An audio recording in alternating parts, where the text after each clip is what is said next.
ಎಲ್ಲರಿಗೂ ನಮಸ್ಕಾರ. ನಂದಂತಿ ಪಿತರಃ ಸರ್ವೇ ತುಷ್ಯಂತಿ ಚ ಪಿತಾಮಹಾಃ ಪ್ರಪಿತಾಮಹಾಶ್ಚ ನೃತ್ಯಂತಿ ಹ್ಯತಿಥೌ ಗೃಹಮಾಗತೆ. ಏನು ಹೀಗಂದ್ರೆ, ಯೋಗ್ಯನಾದ ಅತಿಥಿಯೊಬ್ಬ ಮನೆಗೆ ಬಂದರೆ ಆ ವಂಶದ ಹಿರಿಯರೆಲ್ಲರೂ ಸಂತೋಷ ಪಡ್ತಾರೆ. ಗತಿಸಿದ ಪಿತೃಗಳಂತೂ ಆನಂದದಿಂದ ಕುಣಿದು ಕುಪ್ಪಳಿಸ್ತಾರೆ ಅನ್ನೋ ಮಾತು ಬಹಳ ಸತ್ಯವಾಯಿತು. ಸ್ನೇಹಿತರೆ, ಇವತ್ತು ನಾನು ನಿಮಗೆ ಅತಿಥಿ ಸತ್ಕಾರವನ್ನು ಶ್ರದ್ಧೆಯಿಂದ ಮಾಡಿದ್ದ ಜಬಾಲ ಅನ್ನೋ ಕನ್ಯೆಯ ಕಥೆಯನ್ನ ಹೇಳ್ತೀನಿ. ಒಂದು ಪ್ರಶಾಂತವಾದ ಋಷ್ಯಾಶ್ರಮ ಕಾಡಿನಲ್ಲಿತ್ತು. ಅಲ್ಲಿನ ಪರ್ಣಶಾಲೆಯಲ್ಲಿ ಋಷಿ ದಂಪತಿಗಳು ತಪಸ್ಸನ್ನು ಆಚರಿಸ್ತಾ ವ್ರತೋಪವಾಸಗಳಲ್ಲಿ ನಿರತರಾಗಿದ್ದರು. ಆ ದಂಪತಿಗಳಿಗೆ ಜಬಾಲ ಅನ್ನೋ ಒಬ್ಬಳು ಮಗಳಿದ್ಲು. ಆಕೆ ತನ್ನ ತಂದೆ ತಾಯಿಯರ ಪೋಷಣೆಯಲ್ಲಿ ಬೆಳೆದು ಅವರಿಗೆ ಬಹಳ ಪ್ರೀತಿ ಪಾತ್ರರಾಗಿದ್ಲು. ಆ ಋಷಿ ದಂಪತಿಗಳು ಆಕೆಗೆ ತಪೋಧರ್ಮವನ್ನು ಬೋಧಿಸ್ತಿದ್ರು. ಅತಿಥಿಗಳ ಸೇವೆಯನ್ನ ಬಹಳ ಶ್ರದ್ಧೆಯಿಂದ ಆಕೆ ಮಾಡ್ತಿದ್ಲು. ತನ್ನ ಸದ್ಗುಣಗಳಿಂದ ತಂದೆ ತಾಯಿಗಳಿಗೆ ಹಾಗೆ ಅಲ್ಲಿನ ಅಕ್ಕಪಕ್ಕದಲ್ಲಿದ್ದ ಜನರಿಗೆ ಬಹಳ ಪ್ರೀತಿ ಪಾತ್ರರಾಗಿದ್ಲು. ಆದರೆ ಆ ಮುನಿ ದಂಪತಿಗಳ ಸಂಸಾರದ ಸುಖ ಬಹಳ ಕಾಲ ಉಳಿಲಿಲ್ಲ. ನದಿಲಿ ಸ್ನಾನ ಮಾಡೋಕ್ಕೆ ಅಂತ ಹೋದಾಗ ಅವರು ಪ್ರವಾಹದಲ್ಲಿ ಕೊಚ್ಚಿ ಹೋದರು. ಜಬಾಲೆ ಅನಾಥಳಾದ್ಲು. ಹೇಗೋ ಜನರ ಸಹಾಯದಿಂದ ಜೀವನ ಸಾಗಿಸ್ತಿದ್ಲು. ಆದರೂ ಎಷ್ಟೇ ಕಷ್ಟ ಆದರೂ ಅತಿಥಿ ಸೇವೆಯ ಧರ್ಮವನ್ನು ಮಾತ್ರ ನಿಷ್ಠೆಯಿಂದ ಮಾಡ್ತಿದ್ಲು. ಒಂದು ದಿನ ಒಬ್ಬ ತರುಣ ತಪಸ್ವಿ ಅತಿಥಿಯಾಗಿ ಆಕೆಯ ಆಶ್ರಮಕ್ಕೆ ಬಂದ. ಇವಳು ಅವನನ್ನ ಶ್ರದ್ಧೆ ಭಕ್ತಿಯಿಂದ ಸತ್ಕರಿಸಿದ್ಲು. ವಿಧಿಯ ಸಂಕಲ್ಪ ಏನು ಅನ್ನೋ ಹಾಗೆ ಜಬಾಲೆಗೂ ಆ ಮುನಿಗೂ ಪ್ರೀತಿಯ ಅಂಕುರವಾಯಿತು. ರಹಸ್ಯವಾಗಿ ದಂಪತಿಗಳಾದರು. ಆ ತರುಣ ವೈರಾಗ್ಯದಲ್ಲೂ ತಪಸ್ಸಿನಲ್ಲೂ ಮಿತಿ ಮೀರಿದ ಆಸಕ್ತಿ ಉಳ್ಳವನಾಗಿದ್ದ.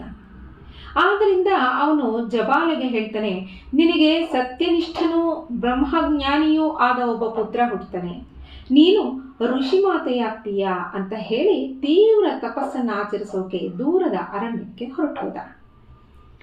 ಜಬಾಲೆಗೆ ಬಹಳ ದುಃಖ ಆಯಿತು. ಆದರೆ ಬೇರೇನೂ ಮಾಡೋ ಹಾಗಿಲ್ಲ, ಸುಮ್ಮನೆ ಆಗ್ಬಿಟ್ರು. ಅಕ್ಕಪಕ್ಕದ ಋಷಿ ಪತ್ನಿಯರು ಅವಳಿಗೆ ಆರೈಕೆ ಮಾಡ್ತಿದ್ರು. ವೇದ ಮಂತ್ರಗಳನ್ನ ಅವಳು ಕೇಳ್ತಾ ಇದ್ಲು. ಸದಾ ಮಹರ್ಷಿಗಳ ಸಾಧನೆಗಳ ವೃತ್ತಾಂತಗಳನ್ನ ಕೇಳಿಸ್ಕೊತಿದ್ಲು. ಗುರು ಮಹಿಮೆ, ಸ್ವಧರ್ಮ ನಿಷ್ಠೆಯ ಕಥೆಗಳನ್ನ ಕೇಳ್ತಾ ಇದ್ಲು. ಅವಳ ಗರ್ಭಸ್ಥ ಶಿಶುಗೆ ಉತ್ತಮವಾದ ಮನೋಸಂಸ್ಕಾರವಾಗ್ತಾ ಇತ್ತು. ಇದರಿಂದ ಅಲ್ಲಿದ್ದ ಋಷಿಗಳು, ನಿನಗೆ ಒಬ್ಬ ತಪೋನಿಷ್ಠನಾದ ಋಷಿಯೇ ಹುಟ್ಟುತ್ತಾನೆ ಅಂತ ಅವಳನ್ನ ಆಶೀರ್ವಾದ ಮಾಡ್ತಾ ಇದ್ರು. ಬಹಳ ಸಂಭ್ರಮೋತ್ಸಾಹಗಳು ಅವಳ ಮನಸ್ಸಿನಲ್ಲಿ ಮನೆ ಮಾಡ್ತವೆ. ಸಕಾಲದಲ್ಲಿ ಜಬಾಲೆಗೆ ತೇಜಸ್ವಿಯಾದ ಪುತ್ರನ ಜನನವಾಗುತ್ತೆ. ಋಷ್ಯಾಶ್ರಮದ ಸ್ತ್ರೀಯರ ಸಹಾಯದಿಂದ ಆ ಶಿಶುವಿನ ಪೋಷಣೆ ಚೆನ್ನಾಗಿಯೇ ನಡೆಯುತ್ತೆ. ಆ ಶಿಶುವಿಗೆ ಋಷಿಗಳು ಸತ್ಯಕಾಮ ಅಂತ ನಾಮಕರಣ ಮಾಡ್ತಾರೆ. ಸತ್ಯಕಾಮ ಬೆಳೀತಾ ಬೆಳೀತಾ ತುಂಬ ಕುಚೇಷ್ಟೆಯನ್ನು ಹೊಂದಿರೋ ಬಾಲಕನಲ್ಲ. ಕಾಡಿನ ಹುಡುಗರ ಜೊತೆ ಸೇರಿ ಪ್ರಾಣಿಗಳನ್ನ ಹಿಂಸಿಸೋದು, ದಾರಿ ಹೋಕರನ್ನ ತಡೆಯೋಕೆ ಪಕ್ಷಿಗಳನ್ನ ಹಿಡಿಯೋದು, ದಾರಿ ಹೋಕರನ್ನ ತಡೆಯೋದು, ಇವೆಲ್ಲ ಮಾಡ್ತಾ ಇದ್ದ. ಬಹಳ ಚೇಷ್ಟೆ.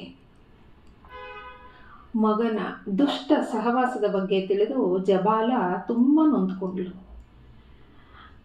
ಆತ ನೋಡಿದ್ರೆ ಒಬ್ಬ ಬ್ರಹ್ಮಜ್ಞಾನಿ ಹುಟ್ಟುತ್ತಾನೆ ಅಂದ, ಇವನ್ ನೋಡಿದ್ರೆ ಹೀಗಾಗ್ಬಿಟ್ಟಿದ್ದಾನೆ, ಏನು ಮಾಡೋದು? ಗರ್ಭಾಷ್ಟಮ ಅಂದರೆ 8ನೇ ವಯಸ್ಸಿಗೆ ಅವನಿಗೆ ಉಪನಯನವಾಗಬೇಕು, ಗಾಯತ್ರಿ ಉಪದೇಶವಾಗಬೇಕು, ವೇದಾಂಗ ಶಿಕ್ಷಣವಾಗಬೇಕು. ಹೇಗೆ ಸಾಧ್ಯ? ಯೋಚನೆ ಮಾಡ್ತಾಳೆ. ದೂರದ ಆಶ್ರಮದಲ್ಲಿದ್ದ ಗೌತಮ ಅನ್ನೋ ಮಹಾ ತಪಸ್ವಿಯಾದ ಕುಲಪತಿ ಆಚಾರ್ಯರ ಬಳಿಗೆ ಮಗನನ್ನ ಕಳುಹಿಸಿ ಅವರಿಂದ ಬ್ರಹ್ಮೋಪದೇಶವನ್ನು ಪಡೆದು ಬಾ ಅಂತ ಮಗನಿಗೆ ಹೇಳ್ತಾಳೆ. ಗುರುಕುಲಕ್ಕೆ ತೆರಳೋ ದಿನ ಜಬಾಲ ಸತ್ಯಕಾಮನಿಗೆ ಅಭ್ಯಂಜನ ಮಾಡಿಸ್ತಾಳೆ. ಋಷ್ಯಾಶ್ರಮದವರು ಉದಕ ಶಾಂತಿ ಮಂತ್ರಗಳಿಂದ ಪವಿತ್ರಗೊಂಡ ಜಲದಿಂದ ಸತ್ಯಕಾಮನಿಗೆ ಅಭಿಷೇಕ ಮಾಡ್ತಾರೆ. ಅದರಿಂದಲೇ ಸತ್ಯಕಾಮನಲ್ಲಿ ವಿಶೇಷ ಶಕ್ತಿ ಸಂಚಾರವಾದಂತೆ ಆಗುತ್ತೆ. ಋಷಿಗಳು ಉಚ್ಚರಿಸಿದೋ ಅಘಮರ್ಷಣ ಸೂಕ್ತದಿಂದ ಅವರಲ್ಲಿ ಜ್ಞಾನದ ಧಾರೆ ಸರ್ವಾಂಗಗಳಲ್ಲಿ ಹರಿಯುತ್ತೆ. ಅವನಿಗೆ ಹೊಸ ಜನ್ಮವೇ ಬಂದ ಹಾಗೆ ಆಗತ್ತೆ.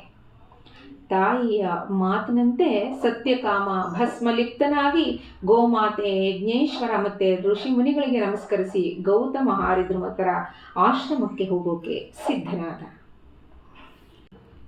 ತದ್ವಿಜ್ಞಾನಾರ್ಥಂ ಸ ಗುರುಮೇವಾಭಿಗಚ್ಚೇತ್ ಸಮಿತ್ಪಾಣಿ ಶ್ರೋತ್ರಿಯಂ ಬ್ರಹ್ಮನಿಷ್ಠಂ ಅಂತ ಉಪನಿಷತ್ತು ಹೇಳುತ್ತೆ.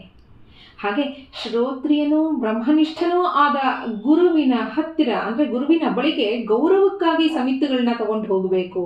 ಆಚಾರ್ಯನಾದವನು ಜ್ಞಾನಾಗ್ನಿಯನ್ನ ಉಂಟು ಮಾಡೋ ಸಮಿತಿಗೆ ಸಮಾನ ಅಂತ ಸಮಿತಿಗಳನ್ನ ಹಿಡಿದು ಗೌತಮರ ಆಶ್ರಮದತ್ತ ಸತ್ಯಕಾಮ ಹೋಗ್ತಾನೆ.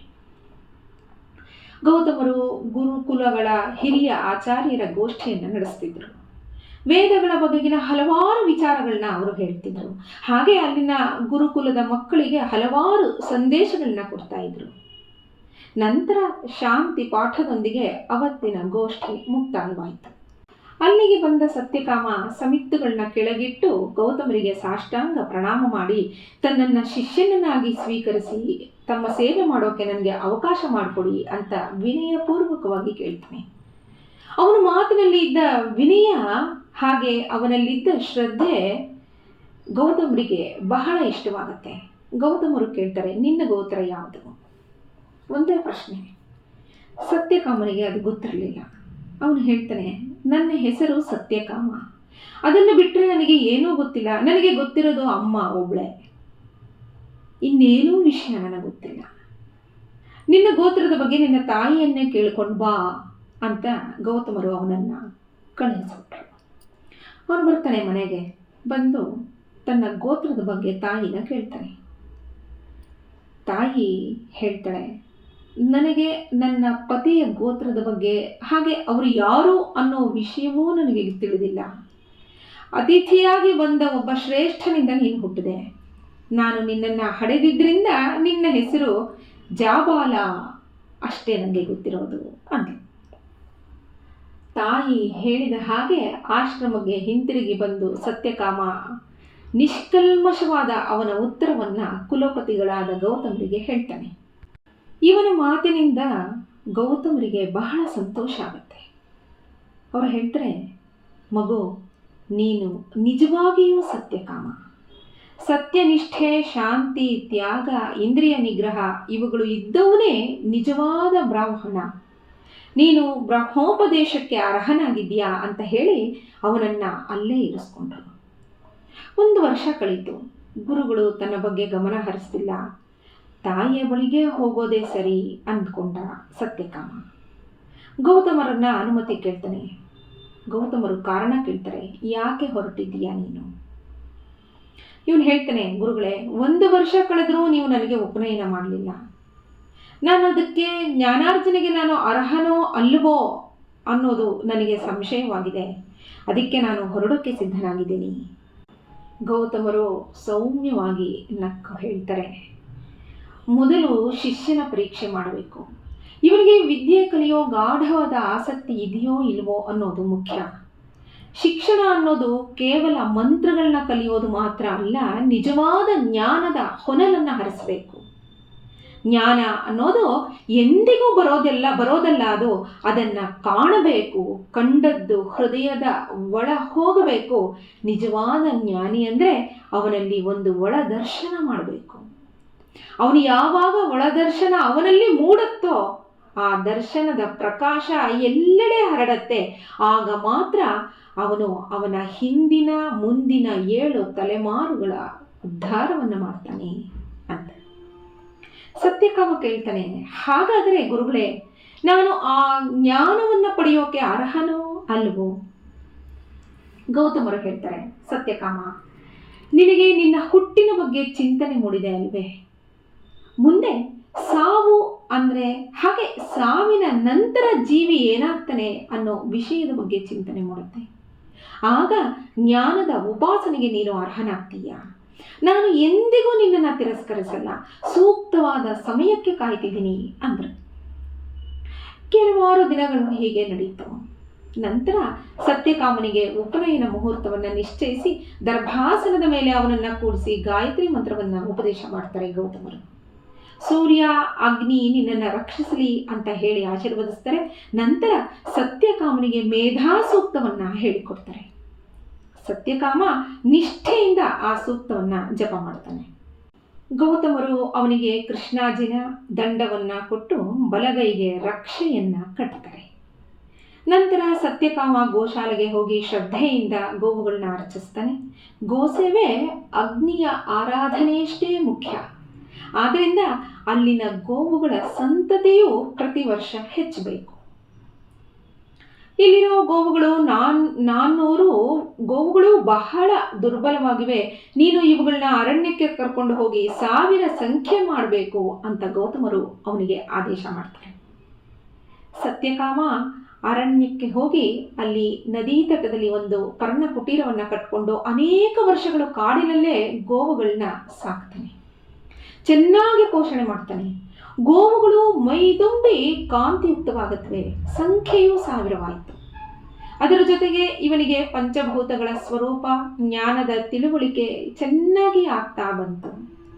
ಪ್ರಾಣಿಗಳನ್ನ ಅರ್ಥಕೊಂಡ, ಪಕ್ಷಿಗಳನ್ನ ಅರ್ಥಕೊಂಡ, ಅವುಗಳ ಚಲನವಲನಗಳ ಬಗ್ಗೆ ಅವನು ತಿಳ್ಕೊಂಡ. ನಂತರ ಇನ್ನು ಕುಲಪತಿಗಳ ಆಶ್ರಮಕ್ಕೆ ಮರಳಿ ಬರಬಹುದು ಅಂತ ನಿಶ್ಚಯ ಮಾಡ್ತಾನೆ. ಅಷ್ಟರಲ್ಲೇ ವಾಯುದೇವ ಆ ಗೋಮಂದೆಯಲ್ಲಿ ಇದ್ದ ಹೋರಿಯೊಂದನ್ನು ಪ್ರವೇಶಿಸಿ ಸತ್ಯಕಾಮನಿಗೆ ಪರಬ್ರಹ್ಮ ತತ್ವದ ಉಪದೇಶವನ್ನು ಮಾಡ್ತಾನೆ. ನಂತರ ಅಗ್ನಿದೇವ, ಹಂಸ, ಮದ್ಗು ಅಂದರೆ ಒಂದು ಜಾತಿ ಪಕ್ಷಿ, ಅದು ಮದ್ಗು ಅಂದರೆ, ಅಲ್ಲಿಗೆ ಬಂದು ಪರಬ್ರಹ್ಮ ತತ್ವ ಒಂದು ಅಸೀಮ, ಅನಂತ, ಸರ್ವಾಧಾರ, ಜ್ಯೋತಿ ಸ್ವರೂಪ ಅನ್ನೋ ಎಲ್ಲ ಅಂಶಗಳನ್ನ ಅವನಿಗೆ ತಿಳಿ ಹೇಳಿ ಅವನಿಗೆ ಉಪದೇಶವನ್ನು ಮಾಡ್ತಾರೆ. ಸತ್ಯಕಾಮ ಈ ಉಪದೇಶವನ್ನು ಶ್ರದ್ಧೆಯಿಂದ ಗ್ರಹಿಸ್ತ. ಆದರೂ ಗುರುಮುಖೇನ ವಿದ್ಯೆ ವಿಧಿವತ್ತಾಗಿ ದೊರೆಯಬೇಕು ಅನ್ನೋದು ಅವನ ಮನಸ್ಸಿನ ಪ್ರಬಲವಾದ ಆಸೆ ಆಗಿತ್ತು. 1000 ಹಸುಗಳೊಂದಿಗೆ ಗುರುಕುಲಕ್ಕೆ ಹಿಂದಿರುಗಿದ. ಅವನ ಮುಖದಲ್ಲಿನ ದೈವೀ ಕಾಂತಿಯನ್ನ ಕಂಡು ಕುಲಪತಿಗಳು ಎಲ್ಲವನ್ನೂ ತಿಳಿದರು. ವಿದ್ಯಾರ್ಜನೆಗಾಗಿ ಬಂದ ಅವನ ಬಲಗಿವಿಯಲ್ಲಿ ಬ್ರಹ್ಮವಾಚಕವಾದ ಪ್ರಣವ ಮಂತ್ರವನ್ನು ಉಪದೇಶ ಮಾಡ್ತಾರೆ ಗೌತಮರು. ಕೆಲವೇ ದಿನಗಳಲ್ಲಿ ಸತ್ಯಕಾಮನನ್ನ ಚಿನ್ನದ ಪಲ್ಲಕ್ಕಿಯಲ್ಲಿ ಕೂಡಿಸ್ತಾರೆ. ಯೋಗ ಮುದ್ರೆಯಲ್ಲಿ ಜಪಮಾಲೆಯನ್ನು ಹಿಡಿದು ಕೂತಿದ್ದ ಸತ್ಯಕಾಮನನ್ನ ಸಂಭ್ರಮೋತ್ಸಾಹಗಳಿಂದ ಮೆರವಣಿಗೆ ಮಾಡಿಸ್ತಾರೆ. ಜಾಬಾಲನ ತಲೆಯ ಮೇಲೆ ಸಾಲಗ್ರಾಮಗಳನ್ನ ಇಟ್ಟು ವೇದ ಮಂತ್ರದಿಂದ ಅಭಿಮಂತ್ರಿಸಿದ ತೀರ್ಥದಿಂದ ಅಭಿಷೇಕ ಮಾಡ್ತಾರೆ. ಇದನ್ನ ತಾಯಿಯಾದ ಜಬಾಲ ಇವೇ ಇಕ್ಕದೆ ನೋಡ್ತಾಳೆ. ಬ್ರಹ್ಮಜ್ಞಾನಿಯನ್ನ ಹಡೆದ ಮಹಾಮಾತೆ ಅಂತ ಎಲ್ಲ ಋಷಿಗಳು ಇವಳನ್ನ ಕೊಂಡಾಡ್ತಾರೆ. ನಂತರ ಸತ್ಯಕಾಮನಿಗೆ ತುಪ್ಪದ 16 ಬತ್ತಿಗಳಿಂದ ಜ್ಯೋತಿ ಬೆಳಗಿಸಿ ಆರತಿ ಮಾಡ್ತಾರೆ. ಎಲ್ಲರೂ ಆ ಬ್ರಹ್ಮಜ್ಞಾನಿಗೆ ನಮಸ್ಕರಿಸ್ತಾರೆ. ಆ ಎಲ್ಲ ಪ್ರಣಾಮಗಳು ಬ್ರಹ್ಮತತ್ವಕ್ಕೆ ಅಂತ ತಿಳಿದು ಸತ್ಯಕಾಮ ಆ ಪೀಠಕ್ಕೆ ವಂದಿಸ್ತಾನೆ. ನಂತರ ತನ್ನ ತಾಯಿ, ಗುರು, ಹಿರಿಯರಿಗೆ ವಂದಿಸ್ತಾನೆ. ಹೀಗೆ ಸತ್ಯಕಾಮನಿಗೆ ಸತ್ಯನಿಷ್ಠೆಯೇ ಬ್ರಹ್ಮಜ್ಞಾನಿಯಾಗೋಕೆ ಸೋಪಾನವಾಯಿತು. ಸತ್ಯವಚನದಿಂದಲೇ ಸಾಧನೆ ಮಾಡಿದ ಆ ಮಹಾ ಸಾಧಕನಾದ ಸತ್ಯಕಾಮ. ಸ್ನೇಹಿತರೆ, ಮುಂದೆ ಮತ್ತೊಂದು ಋಷಿಯ ಕಥೆಯನ್ನು ಹೇಳ್ತೀನಿ. ನಮಸ್ಕಾರ.